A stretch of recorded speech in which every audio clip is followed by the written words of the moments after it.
Okay, so hi, I'm Esme Palangas. So I am a creative entrepreneur. I'm a designer and a lecturer. So I am the founder of Basic Movement. It's basically a multi-brand initiative wherein I work with artisans in the Philippines and artists. And I am the creative director for that one. I'm also the co-founder of PHX Fashion Conference slash group, wherein we create initiatives revolving fashion and education. And independently, I am the lead lecturer for the Department of Advertising and Marketing Fashion Marketing elective in De La Salle University, Manila, under the College of Business. So that's basically the independent work that I do. And I do consulting work and strategy work for independent businesses and creative and manufacturing businesses as well in the spectrum of fashion and design. And in terms of my personal involvement in terms of policy, so I am a council member of the Fashion Design Council of the Philippines, and I'm also the policy and planning chairperson at the Philippine Fashion Coalition. And I'm also part of the founding board of advisors of the PFC. In addition to that, I'm also part of the UNCTAD eTrade for Women as part of the ASEAN cohort. And currently, I am now the Special Projects Manager at the Creativity Center for Creativity in Professional Practice at City University of London here in Base Business School. So that's the work that I do. To ask you, so what has your experience been in terms of policy making in the Philippines? If you were to give a background on like the hurdles that you've experienced, you can make it specific to what you've been campaigning for in terms of fashion, Mhm. like what are the issues, and then if you can tell us about how it's structured in the Philippines, just to give the others Okay. Yeah. So I've been part of the Fashion Design Council of the Philippines, mainly in Manila. So it's a Manila Center Council. And in 2020, in the height of the pandemic, different kind of councils around the Philippines, such as Davao Fashion Council, Cebu Fashion Council, banded together with other business support organizations to create a bigger organization called the Philippine Fashion Coalition. So we were created to band together in the industry from the creative industry sector, which involves models, fashion producers, and such, from designers up till textile producers as well. So it is really the whole value chain the fashion of the fashion industry. So I am involved with that one as one of the board of advisors. I was onboarded as well as the policy planning chairperson, and we were created to really support the creative industry bill before that is now passed as the RA 11904, which is the Creative Industries Development Act. And my role for that one since 2020 until now, so it's been 2 years, I've been one of the key leaders and representatives aside from the officers in congressional hearings, both in the upper house and the lower house. So that is the Senate and the House of Representatives. So we are involved, or like I rather involved, was involved in the consultations for the creative industry still. So I was like one of the representatives who put input in terms of what the act is currently right now. And then in regards to that one, from the bill, which is now the act, we are aside from that one, we I was also included in the intellectual property code discussions within the Congress, specifically in the House of Representatives, and I was also included in terms of the indigenous textile hearings led by Lauren Legarda in the congressional discussions in protecting them there. So I was the one who led the consultations, 4 sessions of consultations with the Congress in relation to the fashion industry. So that is the field of work that I've done in terms of policy. So it's Creative Industries Bill, the Intellectual Property Act, Intellectual Property Code, and the protection of indigenous textiles in the Philippines. Aside from that one, I've done also like policy consultations with the UNCTAD eTrade for Women, specifically in the digitalization and support of SMEs using the digital worlds and e-commerce. So that's the work that I've done in terms of policy for the past 2 years. Yeah. What was the experience like in terms of, is it new? Are they very receptive to policy? Like how was the feedback in terms of in terms of the hearings, etc.? Basically, what are the obstacles or Mm, barriers to entry?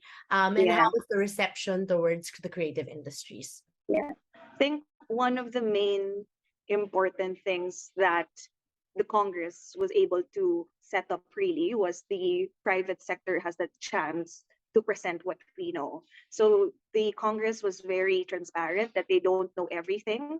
So the fact that we were invited for 4 hearings in the span of countryside development to finance to textile to creative services, the fact that we're giving 4 sessions was already a good start on its own.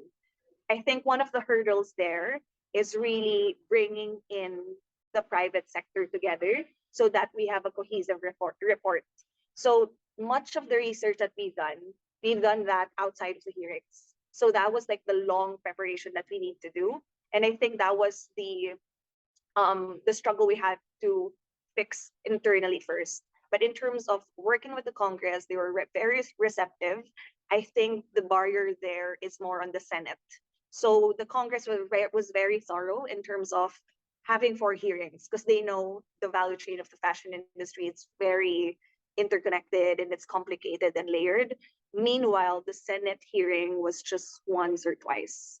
So in terms of balancing the time spent in terms of listening to the private sector, the lower house had more time to spend with us versus the upper house of the Congress. So, but in terms of reception, the reason why the 4 hearings with the House of Representatives was effective because they know they don't know everything, and through our sessions, that's when they understand. Oh, this is what the whole value chain is all about.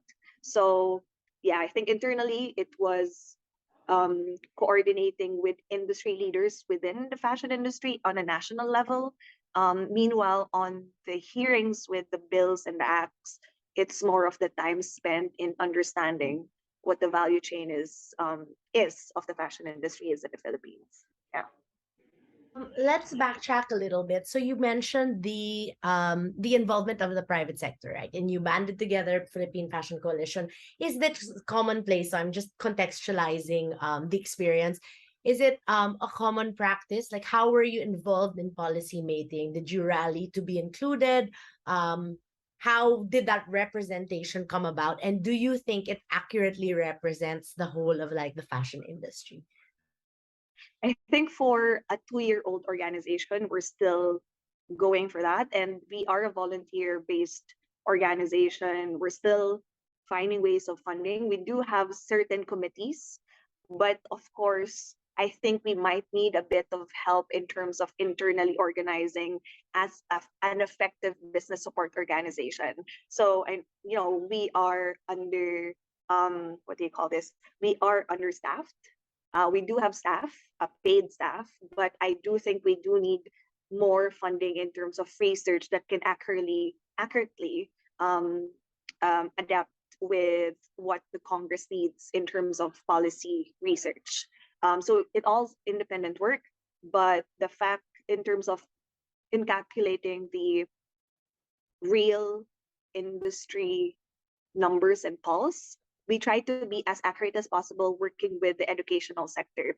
So within the PFC, we are not just designers, we are actually working with the academe as well. So we are connected to all the fashion schools in the Philippines, and we are also connected to DLSU, who has done research on the fashion industry in the Philippines. And we did work closely with the DTI, with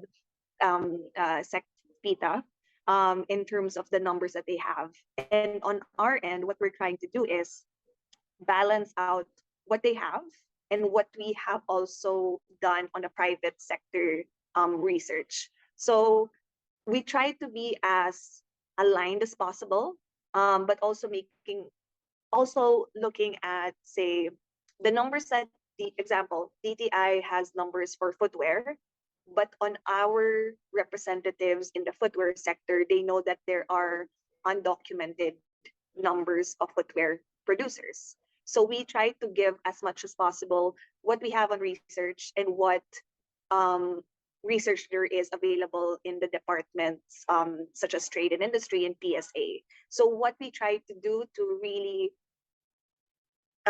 reflect what the industry looks like is looking at the documented ones and also looking at, are there other things we haven't have that research hasn't really covered yet.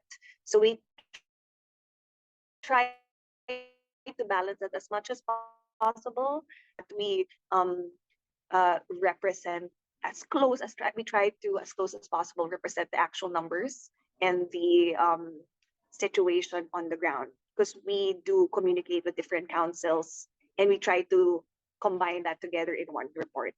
Yeah. Well, so from my understanding, Mhm. as you are a volunteer organization, so does that Mhm. mean that there's no government funded research and profiling prior to the lawmaking? So it's all a private sector volunteer initiative? I In our end, there are researches that, you know, there are researches that includes the fashion industry, but I do think that there has to be a separate research focused only in the fashion industry, because again, we have four sectors within the fashion industry as defined by the research that we've done. So we have basically the raw materials sector, we have the design sector, we have the creative services, and then we have the academe. So those are four sectors that covers fashion. And fashion in other researches is just coupled in the creative industries. So we don't have really the minute details of each of those, like how much is the fashion academy really bringing in terms of like educational tourism? Like, are we bringing in international students here? Those kind of things. So there are researches there based on that, but such as the one in the LSU. But we do think that we need more um, funding for specific research in fashion, in design, and more so in the raw materials part. Because in PFC, what we really are pushing for is the creation of a products that has an additional value in the value chain, such as creating our own textiles. And we don't have that much research on that end. So yeah, I think we do lack a bit of research specifically on the fashion industry.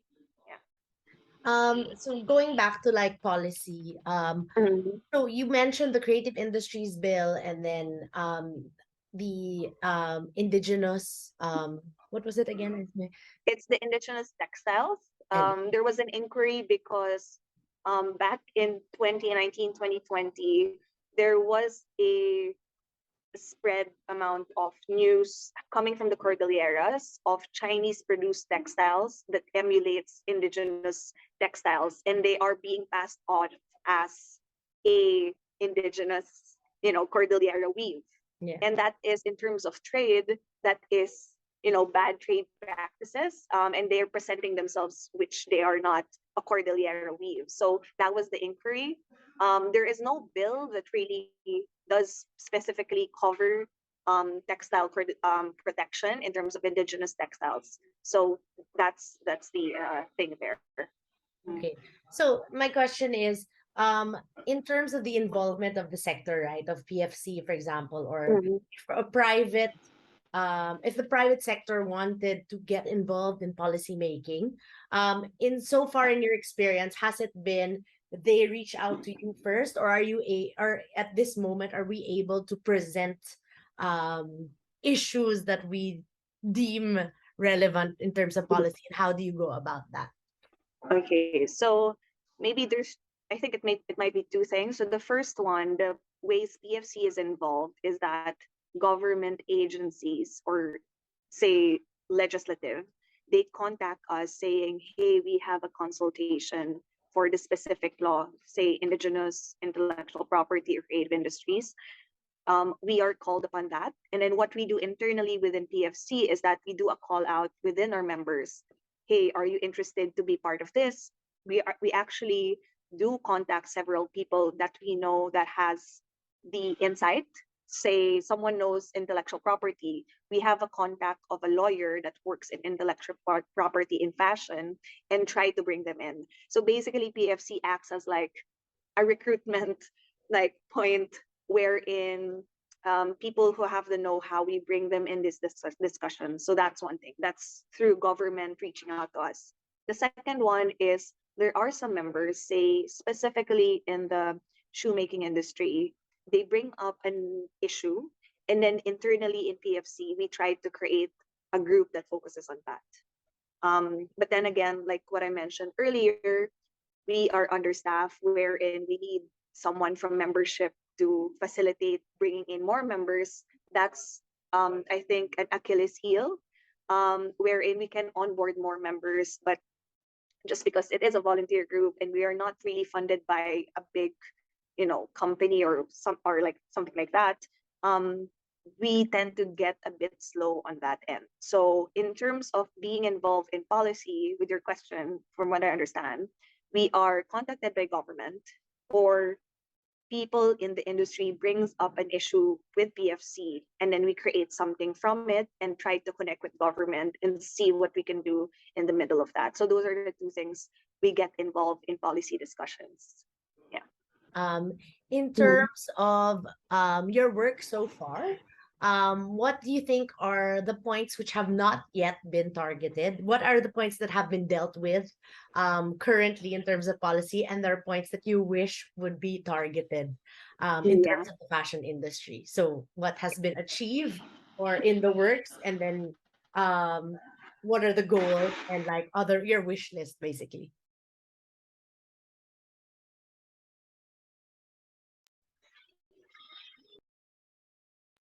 Sorry, okay, let me just finish that one. But yeah, so basically there are a lot of things that we want to do still. We have that long list coming from what the department and government agencies are telling us and what our current members are telling us as well. But in terms of our current list of discussions and things that we are involved with, definitely Creative Industries Act. We did the research for that one, so that was done. Now that it has passed, we just recently was part of the IRR's implementing rules and regulations discussion, wherein we put our inputs on how that can be improved. So we're part of that Creative Industries Act. The second one is the intellectual property. We are still currently in discussion with that one on making the intellectual property code aligned to what the industry needs. I think especially in fashion, because we are not art, but we are consumer goods. So there's that fine line between those two. The third one is it's still under discussion.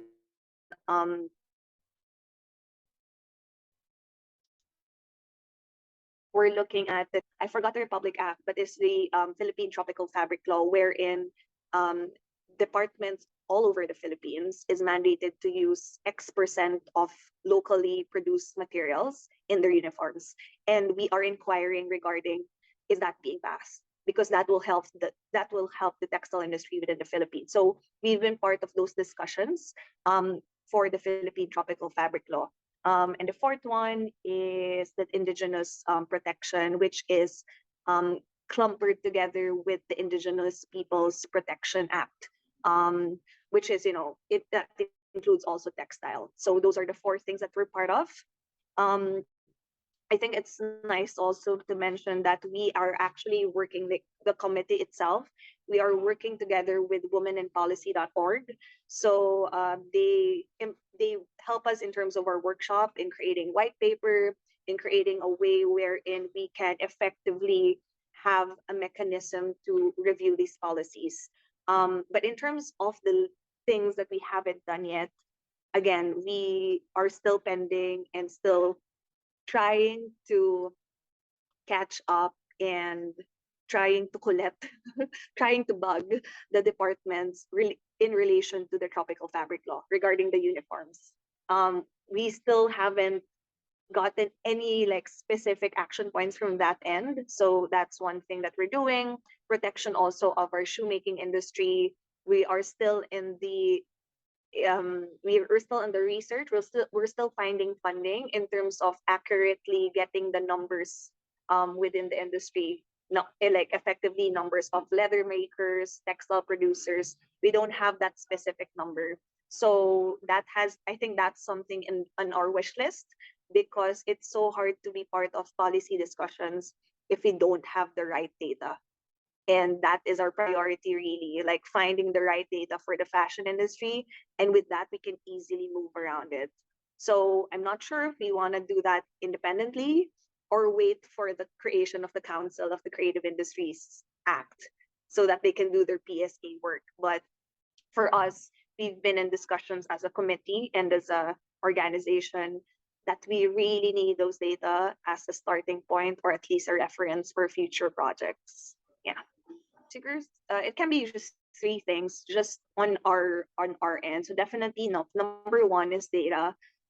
We do That's have been our top priority ever since we started. That we've been doing research on our own, but we do need like funding to do specific value chain research.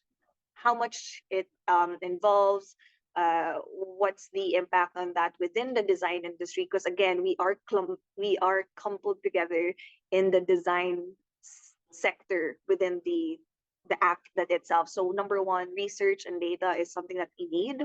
The second one is in terms of policy making, we have partners like Women in Policy, but in specifically in terms of creative industries, if we want the business support organization to function well, we need to find the right networks within the fashion industry organizations for us to be aligned on the same level as them. And then the third one I would say is that there's still a mechanism there that we need to do within the organization so we can onboard more members. So that I think is a barrier for us in terms of moving forward, staffing and all of that. So I'm not sure if we can get funding for that one, or is that an internal thing that we have to figure out.